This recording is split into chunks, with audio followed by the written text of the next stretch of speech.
am Reverend Edward Cross, pastor of the Endless Love Temple. We are gathered here in celebration of the life of Reverend Dr. Martin Luther King Jr., a man called to help and bring healing to a hurting world. At this time, we call on Rabbi Daniel Freed to bring words of welcome. Good evening, ladies and gentlemen, and boys and girls.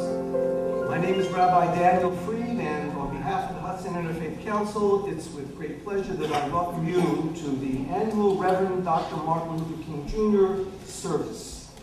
So, where to begin? Well, it's certainly cold in Hudson, and there's lots of snow. What else is new? But here inside the Shiloh Baptist Church, we're going to warm things up for you this evening, and that's a promise. This year, as in the past, we're blessed to have the musical participation of the Shiloh Baptist Church Youth Ministry, Music Ministry, as well as the Hudson High School Choir under the able direction of Andrea Mastriani. Also, thanks to the efforts of Reverend Ronald Grant, who is unfortunately unable to be with us this evening, we have an outstanding keynote speaker. And by the way, Dwayne Grant, his son, is going to be filling in for his dad. Later on, the Micah 6-8 Award will be presented to a deserving youth. And following the service, please remember that everyone is encouraged to descend to the vestry where there will be time for fellowship and refreshments. I do want to recognize the efforts of certain individuals who helped bring this program together: Reverend Ed Cross, Sister Veronica Johnson, and certainly last but by no means least, Reverend Mabel Blanks, a woman who makes things happen. Amen. Amen.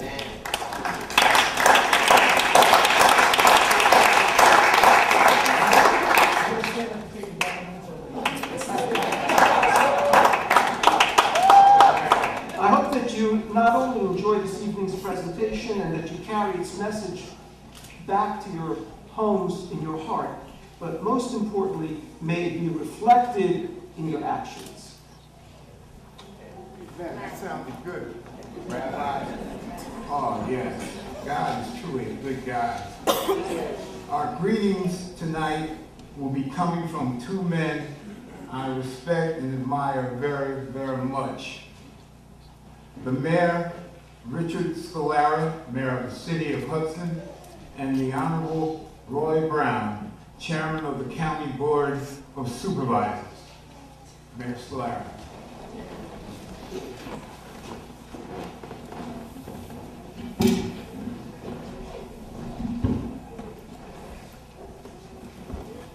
Good evening.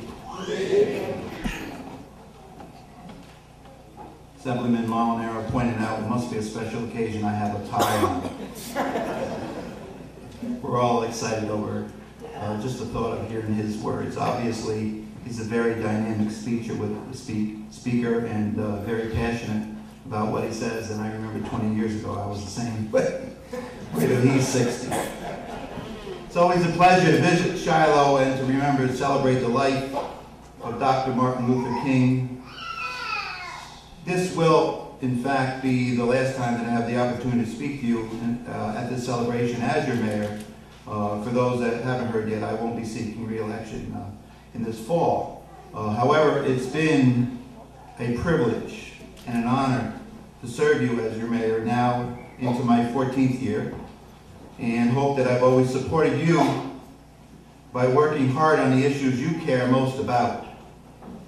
So from the bottom of my heart, I will always be grateful for your support and most of all, your friendship. But as you well know, I've never been one that have been shying away for telling you what's on my mind, and tonight's message will do just that.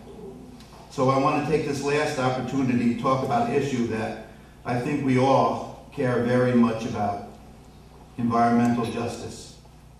This term may be new to some of you, but the problem it seeks to address is all too familiar. In the late 60s, the environmental justice movement began when Cesar Chavez started documenting and speaking out about pesticide exposure to farm workers. The movement gained momentum in the early 80s when a small African American community in Afton, North Carolina stood up against the siting of a hazardous waste landfill in their community. When their efforts failed, they laid down in the road to block the trucks, bringing PCBs in their community.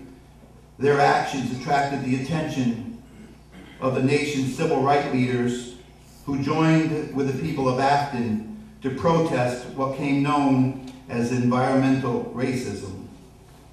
Unfortunately, things have not changed much in America in the last 20 years.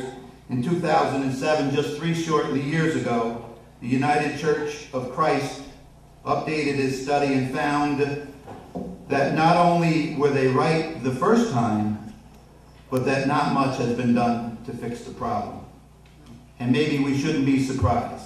After all, when the Civil War ended, it took this country 100 years to outlaw segregation with the passage of the Civil Rights Act, and yet another year to outlaw discriminatory practices that kept African Americans from voting with the passage of the Voting Rights Act.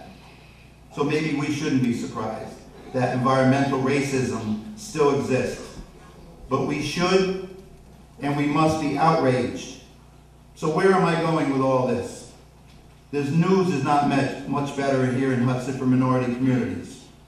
Let's look at one problem that I know I have talked to many of you for many years now. Heavy truck traffic going through our neighborhoods. Now I want to make this clear.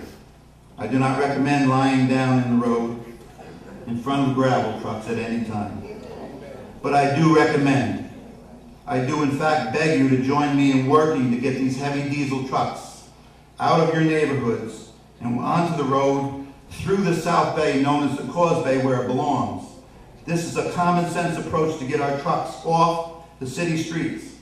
We cannot wait another 20 years or 20 weeks, for that matter 20 minutes, or for somebody to get hit with one of these big trucks. We have waited long enough.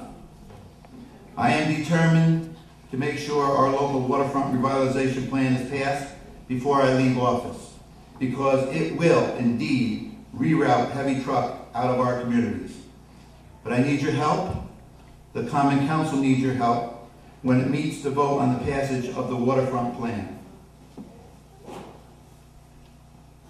I need your help, because if there's one thing that I have learned over the past 2 decades in public office, is that the issues facing minority and low-income citizens don't get fixed unless the minority and low-income people have a seat at the table. As Reverend Grant always stated, that's where you get a piece of the pie. So I ask you, I beg you, get involved, whether the issue is removing heavy trucks from your neighborhood or the moving of social service, Department of Health, mental health, and aging that are currently on the drawing boards to leave Hudson. I ask you to get involved right now. These are just some of the issues that will impact your life not only today, but tomorrow and generations to come.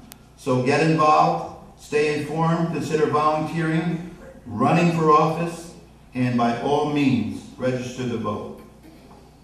So by the end of the year, as I end my career as your mayor, I urge you young people to take up where Dr. Martin Luther King left off.